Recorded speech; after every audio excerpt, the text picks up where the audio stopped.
viendo TV Hispanic.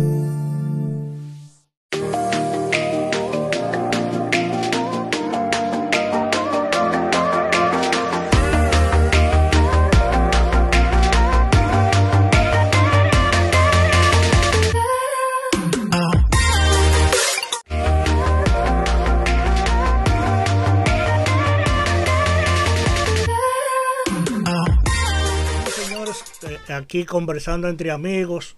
Hoy seguimos conversando en el día de hoy con Willy Lora, un periodista especializado en muchísimos temas aquí en Estados Unidos, y que ahora vamos a hablar de lo que es la credibilidad de los medios de comunicación en la información en esta era digital y en esta época que estamos viviendo. Buenas tardes, buenas noches, buenos días, Willy. Intégrate con nosotros. Bueno, de nuevo, gracias por la invitación, y por aquí estamos para desarrollar el tema de conversando entre amigos. Aquí seguiremos conversando. Dime, Willy, ¿qué tú crees de la credibilidad de la cosa de los medios en esta era digital y lo que está pasando en el mundo, con muchas noticias que se manipulan y muchas cosas que se hacen solamente en la era digital por conseguir un view, y otras cosas por los gobiernos para conseguir cosas, porque se maneja también desde el Estado lo que es la información para conseguir otras cosas? Fíjate, yo siempre traigo a colisión el tema de un estudio que se hizo de 10 años sobre la credibilidad de los medios, específicamente los noticieros y los medios tradicionales. Un estudio que duró unos 10 años y salieron los resultados hace como 2 meses atrás más o menos, donde la credibilidad de los medios andaba en unos 11 a 14% a nivel mundial, por lo menos aquí en Estados Unidos. Entonces, ¿qué te dice eso? ¿Qué te da a pensar eso? De que tenemos un problema grande en la industria, un problema muy serio de credibilidad por la manera que lo hemos manejado y se han politizado los medios. Entonces, es preocupante porque los políticos, hablar mentira es parte de la labor diaria, tienen, creo, 2 puntos más de credibilidad que los medios en este estudio. Entonces, yo creo que esa es una gran preocupación. Yo me acuerdo que mi mamá siempre me decía, oye, el que cree en político no cree en Dios. Entonces, escuchar estos números de este estudio de unos 10 años de los medios a nivel internacional es preocupante. Lo que pasa es que la politización de los medios ha tenido mucho que ver con eso. La cantidad de dinero que se ha invertido en programas políticos, de opinión política, ha sido muy grande. En Estados Unidos no solamente, sino en la región completa de Centroamérica, el Caribe, Sudamérica. Ha habido, porque acordémonos de que el mayor inversor en estos canales de televisión tradicionales en nuestra región son las pautas gubernamentales, son los gobiernos, que tienen unos presupuestos dedicados a las pautas. Entonces, de cierta manera, controlan mucho el tema editorial en algunos canales de televisión, y se involucran mucho en temas sociales con grandes inversiones.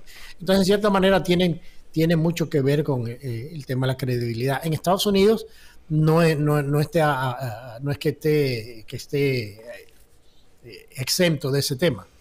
Vi el otro día de que la administración se había gastado unos $1,000 y pico de millones de dólares en medios de comunicación por el tema del virus, de cómo, en cierta manera, educar a la población en su manejo. Entonces, yo creo que, y eso sin contar con el tema de la parcialización y polarización mediática que existe en Estados Unidos, en los grandes medios. O sea, no es un secreto de que medios aquí, y si tomaron decisiones muy concretas de cómo cambiar su programación a programas de opiniones políticas a favor de un partido o del otro por básicamente dinero. O sea, por eso muchos de estos canales tradicionales que conocemos todos tienen muy poca credibilidad, y de inmediatamente cuando lo pones los canales ya tú sabes lo que vas a escuchar, porque es el lineamiento político que siguen. Entonces, eso ha contribuido muchísimo con el tema de la credibilidad, además del tema de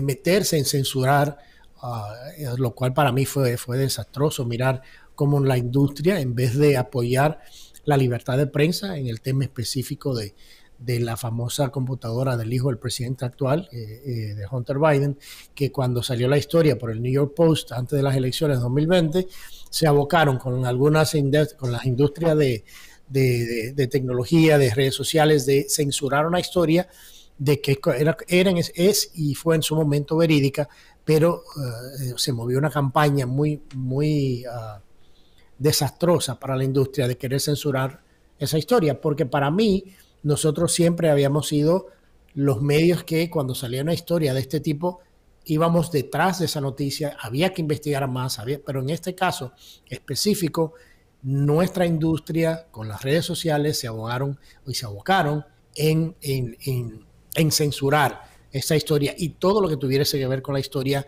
y todo el que estuviese involucrado en repostear o opinar sobre la historia eran automáticamente cancelados. Entonces eso nunca había pasado y se quiso vender como si esto hubiese sido una propaganda, una estrategia de propaganda rusa cuando nunca lo fue.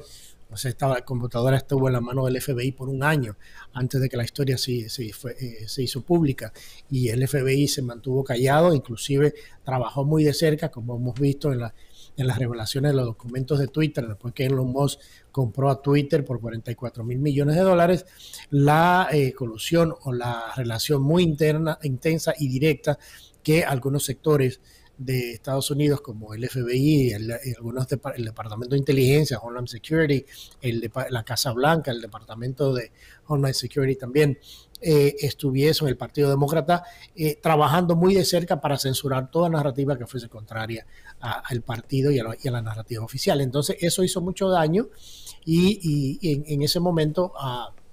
y estamos viendo ahora con las investigaciones los resultados de eso. O sea, puede poner en duda completamente a las instituciones que por muchos años habíamos tenido como los pilares democráticos, como el FBI, Departamento de Justicia, Tesoro, el IRS, Casa Blanca, involucrados en censurar y trabajar muy de cerca con estas empresas para censurar una narrativa no oficial. O sea, acordémonos que Zuckerberg, que es el CEO de Meta o de Facebook, lo dijo claramente en una entrevista, que ellos tenían reuniones muy frecuentes con el FBI, donde ellos le decían tal que estuvieran pendientes de esto, de lo otro, con cosas que ellos sabían que en realidad no eran ciertas, pero se quisieron poner o se querían adelantar a las cosas cuando se comenzó a cuestionar cierta información. Entonces, y lo mismo pasó con el virus y desde el COVID, que ahora ya sabemos todos, basado en los reportes que salieron del Departamento de Energía y del mismo FBI, de que este virus alegadamente sí salió, como desde el principio se hablaba, de un laboratorio en este lugar en Wuhan, en China. Entonces yo creo que eso también tuvo muchísimas consecuencias a nivel global y a nivel mediático, porque solamente era una sola narrativa la que se la permitía, inclusive voces descendientes de científicos y especialistas en este tipo de virus se silenciaban y se cancelaban por no seguir una narrativa oficial, y eso hizo mucho daño, no solamente en la credibilidad de los medios, sino en muchas personas que perdieron la vida, y cómo estas estrategias que salieron en base a información de cosas que no eran completamente ciertas, sino que en vez de fiscalizar y utilizar el pensamiento crítico que se debió de utilizar en su momento, todos los medios en la industria se pusieron en línea detrás de una narrativa oficial en ese momento. Y eso hizo mucho daño. Ahora estamos viendo las consecuencias de todo eso. Pero en la actualidad todavía, Willy, está sancionada la palabra en YouTube y en muchísimas otras redes, la palabra pandemia. O sea, tú mencionas sí. esa palabra. Bueno, a lo mejor este video ahora mismo lo paran por eso mismo. Cuando lo subamos a YouTube. La llamada todavía pone esa palabra en un título de un video y te lo censuran. Entonces también lo hacen con la guerra. Yo me río porque cuando ya he hecho varias intervenciones en otros programas y hablamos del tema, yo siempre le ponía la vaina. Porque la vainita esa, para que el algoritmo no lo parara. Porque ponle la vaina también. La vaina esa fue, o sea, puso al mundo de rodillas y ahora hemos visto entrevistas de virólogos que trabajaban dentro de ese laboratorio donde afirman que en realidad salió de ahí porque cuando se quiso hablar de que había salido de un mercado, que el famoso mercado mojado, que era un mercado de pescadería, era muy confuso porque lo que había o lo que existía en ese mercado no tenía absolutamente nada que ver con lo que se estaba vendiendo, y siempre se cuestionó la estructura molecular de la vaina esa que hemos estado hablando. Entonces yo creo que van a venir otras audiencias y más investigaciones ahora que están saliendo información más clara de que la vaina aquella supuestamente salió deliberadamente o no deliberadamente de aquel laboratorio por allá, y que también mucho de lo que se habló de la famosa mascarilla, que ya han salido bastantes informes de que eso nunca sirvió para nada, y lo mismo tampoco sirvió para nada es el encerramiento que vivió el mundo por tanto tiempo. Entonces yo creo que esas son de las lecciones que vamos a aprender en los próximos meses con las nuevas audiencias sobre estos temas. Y seguiremos tratando muchos temas así en este tipo de intervención que tenemos. Todavía le estoy buscando el nombre como Peri.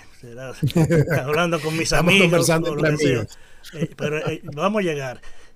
Seguiremos conversando con Willy en muchísimas otras ocasiones, y le damos las buenas tardes, las buenas noches, los buenos días después de esta explicación que le hemos dado del tema de hoy.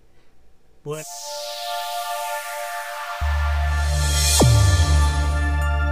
Usted está viendo